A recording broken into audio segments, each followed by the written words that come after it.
Hai, namaku Laikul. Di channel ini bahas live streaming.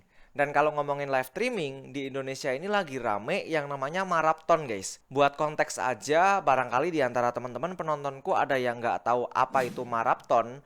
Marathon itu sebenarnya plesetan dari maraton. Maratonnya Arab jadi marathon gitu ya. Nah, maraton itu ya kalau teman-teman tahu lari yang panjang gitu. Sprint kan lari pendek. Kalau maraton itu kan lari berkilo-kilometer.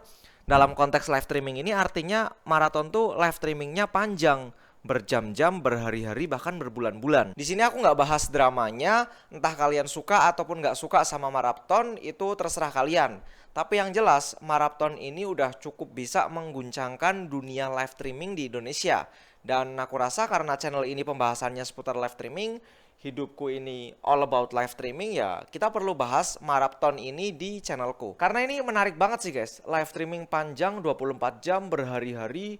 Aku dengar sih kabarnya sampai 100 hari. Tentu aja banyak banget yang bisa kita pelajari dari marathon, entah itu teknis ataupun non teknisnya. Rencananya aku akan bikin video ini jadi beberapa part, jadi series gitu, dan kita akan bedah arsitekturnya marathon. Banyak orang yang melihat marathon itu cuma bisa dilakukan sama tim yang besar, artis besar dengan budget yang besar. Padahal sebenarnya konsepnya bisa dipecah-pecah, bisa dirancang ulang sesuai kapasitas masing-masing. Kalau teman-teman punya tim yang kecil dan alat seadanya, kalian bisa ambil prinsipnya dan coba DIY-in sesuai dengan budget dan kapasitas kalian. Dan kalau kamu punya tim yang besar, resource yang gede, dan mau coba bikin ala-ala marathon gitu yang lebih serius, di video ini aku akan coba bahas apa aja sih yang perlu kita siapin supaya nggak tumbang di tengah jalan. Di catatanku, supaya marathon ini bisa terjadi, seenggaknya ada 6 aspek yang harus kita persiapkan atau kita penuhi ya. Yang pertama tentu aja secara teknis harus aman. Kemudian formatnya harus hidup, terus manusianya atau kru-krunya atau hostnya juga harus sehat, harus tetap waras ya, karena 24 jam berhari-hari itu kalau nggak waras ya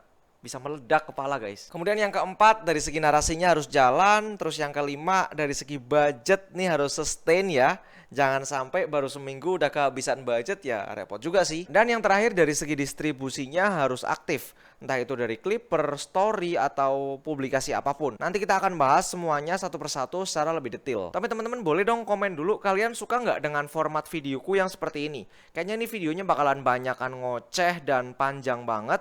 Kalau kalian suka, mungkin aku akan terusin format video yang seperti ini dalam kasus-kasus lainnya. Tapi kalau misalnya video ini sepi dan nggak banyak yang suka juga, ya nggak perlu kita terusin ya. Masuk ke aspek yang pertama, ini aspek teknis. Ini ya penting banget ya. Dan orang ketika mau live streaming panjang, pasti kepikiran pertamanya adalah kamera apa yang nggak meleduk dipakai dan alat apa yang bisa dipakai untuk live streaming 24 jam selama 100 hari gitu. Kita akan bahas dari segi kamera, lighting, microphone, switcher, internet, dan bagian IRL pas mereka ke pasar.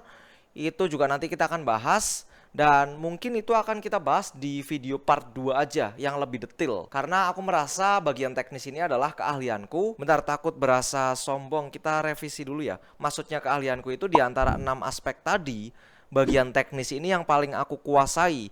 Jadi aku rasa kita bisa bahas lebih detail lagi nanti di part 2. Kita lanjut dulu di aspek yang kedua ya. Aspek yang kedua ini kita bahas format ya. Formatnya tuh harus hidup. Gak mungkin kan kalau misalnya kita bikin live streaming 24 jam selama berhari-hari, tapi kitanya kayak entah main game doang atau ngobrol doang. Doangnya itu loh guys yang gak bisa. Main gamenya ada, ngobrolnya ada. Dan format ini maksudnya tuh sisi kreatifnya mungkin ya, sisi kreatif dari acaranya itu. Bagian ini jujur aja bukan keahlianku ya guys. Tapi yang kita bisa pelajari dari marathon ini adalah mereka tuh selalu bikin alasan penonton untuk nonton. Ada struktur segmen, ada prime time, ada jam sepinya juga. Nanti kemudian ada gimmick-gimmick. Harus ada anchor moment supaya penonton itu mau balik lagi besok. Dan salah satunya juga mungkin bintang tamu ya. Nggak bisa dipungkiri pas ada bintang tamu itu bikin spikes di viewsnya ya. Atau ada lonjakan gitu guys. Walaupun aku yakin marathon tanpa undang bintang tamu siapapun masih ada yang nonton sih. Cuman dengan adanya bintang tamu ini ngasih warna dan bikin tayangan secara keseluruhannya jadi lebih menarik lagi. Dan sebenarnya masih banyak aspek-aspek lain, bumbu-bumbu lain yang bikin tayangannya itu bisa jadi lebih menarik. Cuman karena aku nggak menguasai bagian ini, jadi ya butuh banget sih guys tim kreatif kalau mau bikin kayak gini. Tim yang bisa mikir out of the box. Dan bahkan kalau ini boxnya dan ini adalah out of the box, kalau bisa tuh agak kesini gitu guys. Kesini nih. agak jauhan dikit dari boxnya gitu. Jadi ini out of the box gitulah. Ngerti ya maksudku ya? Aspek yang ketiga yaitu manusianya harus sehat nih. Manusianya harus tetap waras. Manusianya ini ya meliputi kru, kemudian hostnya juga atau membernya juga, sampai ke helper-helpernya. Semua manusia yang terlibat di situ harus sehat, harus tetap waras, harus tetap cukup makannya, harus tetap cukup istirahatnya gitu sih. Harus ada supervisor yang ngatur manusianya guys, biar nggak tumbang. Mungkin bisa dibikin shift gitu ya. Terus untuk membernya mungkin kita atur untuk dari segi istirahatnya tuh bener-bener dijaga banget. Kemudian yang keempat kita ngomongin soal narasi guys. Narasinya tuh harus jalan. Narasi itu apa sih? Jadi acara kayak marathon ini bisa bertahan karena punya cerita. Ada progresnya, ada inside jokesnya, ada konflik-konflik ringan. Perlu juga target yang dikejar. Jadi penonton tuh ngerasa ngikutin perjalanan, bukan nonton siaran yang super panjang nggak selesai-selesai. Karena yang bikin orang stay lama itu bukan cuman konten, tapi keterikatan. Makin lama orang nonton, mereka makin tahu karakter tiap member, tahu kebiasaan kecilnya, tahu dinamika tim, bahkan sampai tahu kru di belakang layar. Istilahnya tuh parasocial attachment. Penonton merasa aku kenal mereka, dan begitu rasa kenal itu muncul, loyalitas, FOMO, rasa pengen balik lagi besok. Bukan cuma apa yang mereka lakukan hari ini, tapi apa yang akan terjadi sama mereka minggu ini, bulan ini, besok, lusa. Dan ketika sesuatu udah jadi kebiasaan, ya udah jadi habit aja, buka HP nontonnya maraton gitu. Keren banget sih emang. Kemudian masuk ke nomor 5 soal biaya.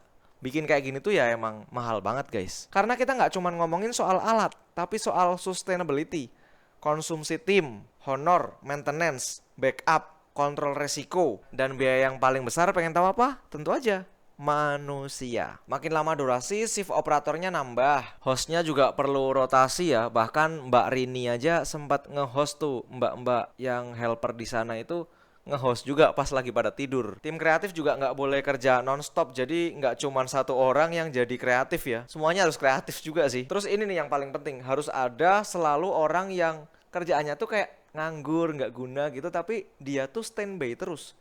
Pada saat orang lain kecapean, dia yang bisa menangani masalah kalau ada masalah yang tiba-tiba datang. Kemudian biaya konsumsi dan logistik juga kelihatannya kecil tapi numpuk juga guys. Dari segi konsumsi, makannya tim, air minum, laundry guys. Terus sewa tempatnya juga gokil itu kan ya. Karena kalau nggak nyaman ya nggak akan bertahan lama juga sih.